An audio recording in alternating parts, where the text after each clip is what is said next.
السلام علیکم ورحمۃ اللہ وبرکاتہ۔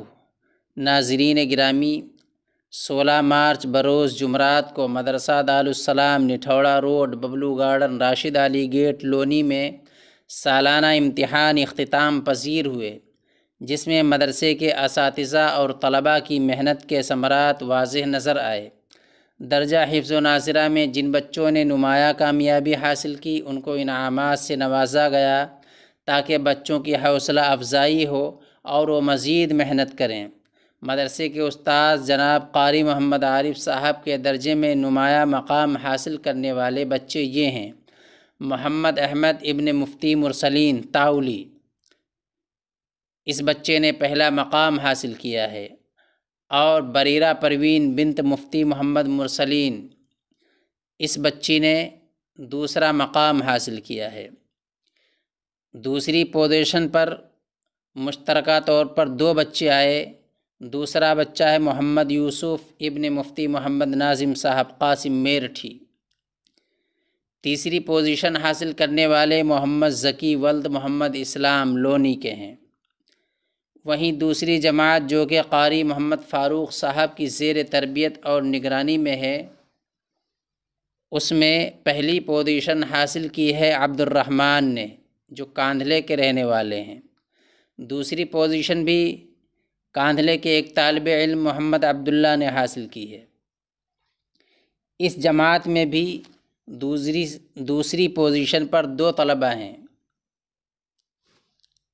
اور دوسرے طالب علم ہیں محمد سالم، جو صوبہ بہار کے رہنے والے ہیں۔ تیسری پوزیشن محمد سمیر کاندھلوی نے حاصل کی ہے۔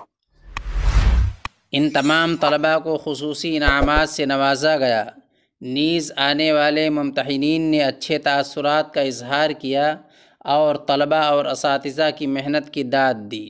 مدرسے کے استاد جناب قاری محمد عارف صاحب اور قاری محمد فاروق صاحب، دونوں حضرات کی درسگاہ میں امتحان لینے والے ممتحنین نے خوب داد و تحسین سے نوازا، اور اپنی رپورٹ میں جو لکھا وہ آپ حضرات اسکرین پر دیکھ سکتے ہیں۔ اس رپورٹ میں ممتحن قاری محمد خلیل صاحب قاسمی نے ایک بات ایسی لکھی جس سے مدرسے کے استاذ قاری عارف صاحب کی محنت اور لگن کے متعلق پتہ چلتا ہے۔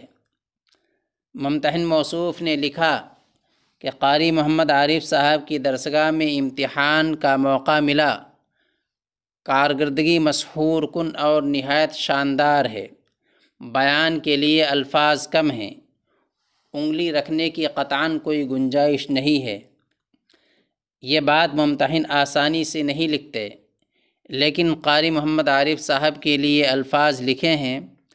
اس سے یہ واضح طور پر بات کھل کر سامنے آ جاتی ہے کہ قاری صاحب کی محنت واقعی قابل داد ہے، اور قاری صاحب نے جو بچوں پر اور طلباء پر محنت کی ہے وہ سنہرے الفاظ سے لکھے جانے کے قابل ہے۔ اسی طرح قاری محمد فاروق صاحب کی رپورٹ عمدہ اور قابل تحسین رہی۔ دونوں رپورٹ آپ اسکرین پر دیکھ سکتے ہیں۔ اللہ تبارک تعالیٰ کے اساتذہ اور مدرسے کے طلباء اور مدرسے کو خوب ترقیات سے نوازے، آمین۔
خالدین